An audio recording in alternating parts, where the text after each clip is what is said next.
Hello అండి, నమస్తే. ఈరోజు బెండకాయ దప్పలం కోసం అయితే ఇప్పుడు స్టవ్ మీద గిన్నె పెట్టేసుకొని అందులోకి ఒక 3 టేబుల్ స్పూన్ల వరకు ఆయిల్ వేసుకొని పావు టీ స్పూన్ వరకు మెంతులు వేసుకోవాలి. మెంతులు కొంచెం చిటపట్లాడగానే ఒక పెద్ద సైజు ఉల్లిపాయ పొడవుగా సన్నగా కట్ చేసుకొని ఇందులో వేసుకోవాలి.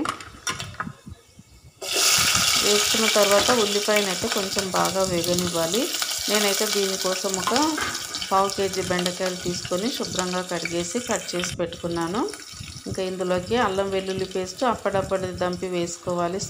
స్మెల్ అనేది బాగుంటుంది, టేస్ట్ కూడా బాగుంటుంది. అలాగే హాఫ్ టీ స్పూన్ వరకు పసుపు వేసుకొని మరోసారి ఇలా కలిపి పెట్టుకుందాం.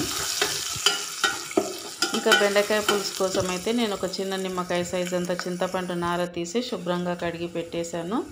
నానబెట్టి పెట్టుకోవాలి. గ్లాసు నీళ్ళు వేసి ఇప్పుడు కట్ చేసి పెట్టుకున్న బెండకాయ ముక్కలు కూడా ఇందులో వేసుకున్న ఉల్లిపాయల్లో వేసిన తర్వాత మంటని లో ఫ్లేమ్లో పెట్టి ఒక 2 నిమిషాల పాటు ఆయిల్లో వీటిని బాగా మగ్గనివ్వాలి.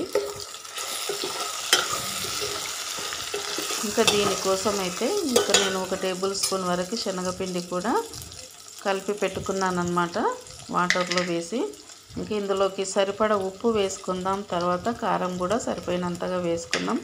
వేసిన తర్వాత మరోసారి ఇలా కలిపేసుకోవాలి. కలుపుకున్న తర్వాత ఇందులో కొంచెం ఒక సగం గ్లాసు వాటర్ వేసి ముందుగా ఉడికించుకోవాలి. ముందే చింతపండు రసం వేస్తే కనుక బెండకాయలు అనేది తొందరగా ఉడకవు. కాబట్టి ఇలా వాటర్ వేసుకున్న తర్వాత వీటిని కొద్దిగా సేపు ఉడకనివ్వాలి. 2-3 నిమిషాలు ఉడికితే అప్పుడు చింతపండు పులుసు అనేది వేసుకోవచ్చు. అంతలోపు ధనియా పౌడర్ అయితే ప్రిపేర్ చేసి పెట్టుకున్నాను. అలాగే జీలకర్ర పొడి కూడా వేయించి దంచి పెట్టుకున్నాను.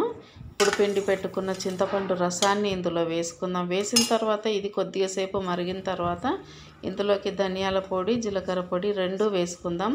2 కంపల్సరీ వేయాలి, వేస్తేనే టేస్ట్ అనేది బాగుంటుంది. ఆల్రెడీ నేను ఇందులోకి అయితే కొద్దిగా కరివేపాకు కూడా వేసుకున్నాను. కొత్తిమీర, కరివేపాకు వేస్తే కూడా చాలా బాగుంటుంది. ఇప్పుడు శనగపిండి ఇలా కలిపి పెట్టుకున్నాం కదా, శనగపిండి కానివ్వండి లేదా బియ్యపిండి ఏదైనా సరే ఒక టేబుల్ స్పూన్ వరకు తీసుకొని ఇలా కలిపి వేసుకొని మరొక 5-6 నిమిషాలు ఉడికించుకుంటే బెండకాయ పులుసు అనేది టేస్టీగా రెడీ అయిపోతుంది. వేడి వేడి రైస్లోకి కానీ రోటీలోకి కానీ ఎందులోకైనా ఇదైతే పులుసు చాలా బాగుంటుంది. కొంచెం ఉడికిన తర్వాత దగ్గర అవుతుంది కదా, అప్పుడు టేస్ట్ అనేది చాలా బాగుంటుంది. ఇలాగనమాట.